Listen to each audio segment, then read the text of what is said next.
Hi everyone, welcome to Junk Drawer Art with Miss Riley. I am Miss Riley and this is Mommy's Fantastic Art Helper John, and look, Officer Hops and the Fox from Zootopia. Yeah. You guys might have not watched it, but I have. Yeah, we watched it last night. So today we are here and we are going to be working on Kandinsky. Oh, I'm sorry, it is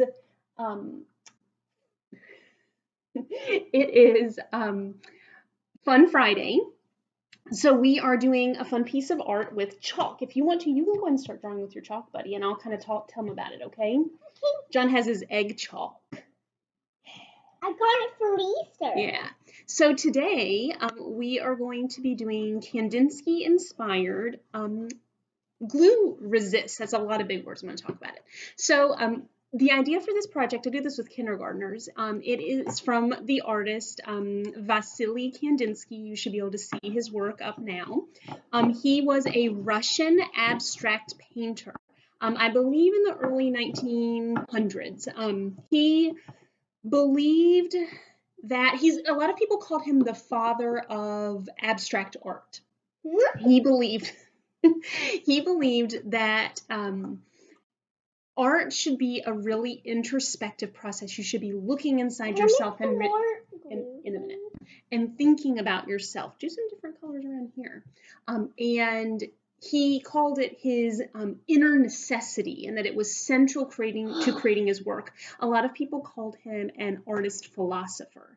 So what you can see here, he used. This is gonna take. You're fine. So what he used was a lot of shapes in his art, a lot of lines. We talked about abstract art earlier when you did your line pieces where you do lines and color them in. So abstract art relies a lot on shapes and colors and lines. And so you can see from his work below, this piece is called Squares with Concentric Circles. His work was very colorful. You can see a lot of primary colors in it, red, yellow, and blue. And so John and I wanted to make a piece that kind of showed those circles. So yesterday we started by taking a dark piece of paper and putting glue circles on it. You want to do your glue circles today for everybody? Yeah. Did you get a little bit of chalk in your eye? So the first thing I'm going to do is make sure I have a square piece of paper. So one side of my paper is 12 inches. So I'm just going to measure out here on the other side. I'm going to measure 12 inches out here. Boop. 12 inches out here. Boop. Make a line connecting them. Boop. And then I'm going to cut on that line.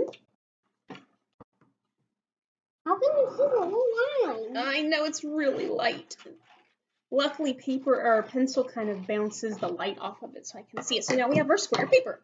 So to make our squares that the concentric circles are going to go in, we need to first do one fold.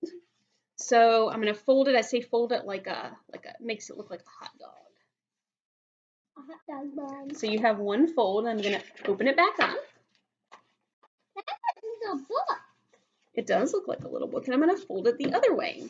So I'm literally dividing, this is a nice way to talk about math, my large square into four, we can get that in a minute, into four smaller squares.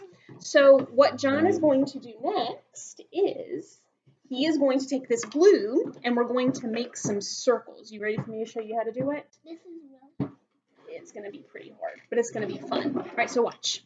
I'm going to start with the inside circle. Watch.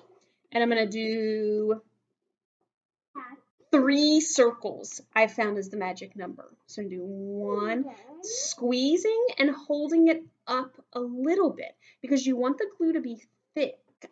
If you're smushing the tip down and dragging it, it's going to smear out and be really thin, and you're not going to get the cool results that you want. So I squeeze just a little, and I keep moving around. So I have a donut. And then I move out and I run a little further and I make another ring. Now, the nice thing about concentric circles is Vasily Kandinsky's circles were not perfect. And if you drip, just touch the tip down. His circles were not perfect, so your circles do not have to be perfect. Are you ready to give it a try? All right. You're doing right here? Yeah. Okay. So do this. And if you only fit 2 circles, that's fine. You don't have to do, yeah, there you go. Okay, move, yeah. Nice. Yes.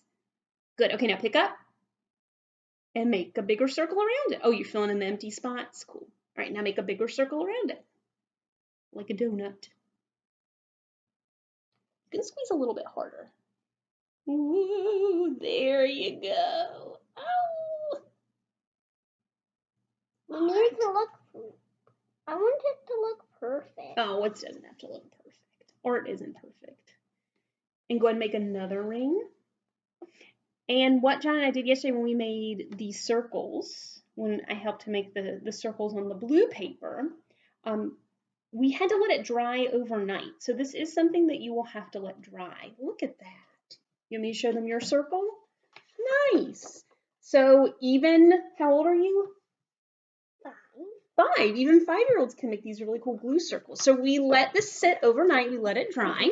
And then we came back. So these are our dry circles. And you can see the glue. We just use regular, just school glue.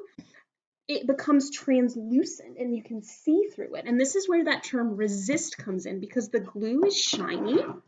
And when we come in and we put the chalk on it, the chalk actually breaks through, or I'm sorry, the glue breaks through the chalk. Because the glue is raised and because it's shiny, the chalk can't stick to it. If it does a little bit, you just rub it and it comes right off. So you can really see these lines coming through even when you color it. Let me show you guys. Can I add some color to yours? So as I color my circles in, I'm going to do all different colors. And if you need to, you can kind of wipe off the lines or even take a wet paper towel. You can kind of see these cool lines still showing through. That's the resist part. That's what we call a resist. It's what you did the other day with me when we did watercolors and a white crayon. Not only, close that please. I know, but they can't see if you do that. So not only can we use chalk, but another thing we can use is oil pastels. Would you like to grab an oil pastel? Any color. If you want to be true to the art, you can do red, yellow, and blue. That's what I make my kindergartners do, but we can get a little creative. All right, check that out and see what it does. Whoa. So in the same way. Now we can make it look green. Mommy? So we can do all different colors. Mommy? Oil, you know I love oil pastels. You can smush and blend them with your fingers. Can I hold this up so they can see for a minute? But as you can see, you still have that resist with these lines still showing through as you are coloring it with this oil pastel. It does work with crayons, but it's not quite as fun and not quite as colorful and bright as when you do it with chalk or oil pastels. So I hope that you guys have fun today and tomorrow, because you'll need to do the glue today and add the other colors tomorrow, and make some beautiful abstract art and have a little bit of fun with like texture and resist and seeing that. John and I will be back tomorrow. We're going to be doing shaving cream art. Can I just show them one more thing that happens that is funny in Zootopia? No, in a minute, let me finish, okay? Okay. I hope you guys have a fun time doing this today, making your concentric circles, having a little bit of abstract art. Please show me your work. You can send it to me on Class Dojo. You can show me pictures on Facebook or videos, or you can tag me on Instagram or Twitter at CSRileyTeach, and we will see you guys tomorrow. Bye. Now I can do the Zootopia.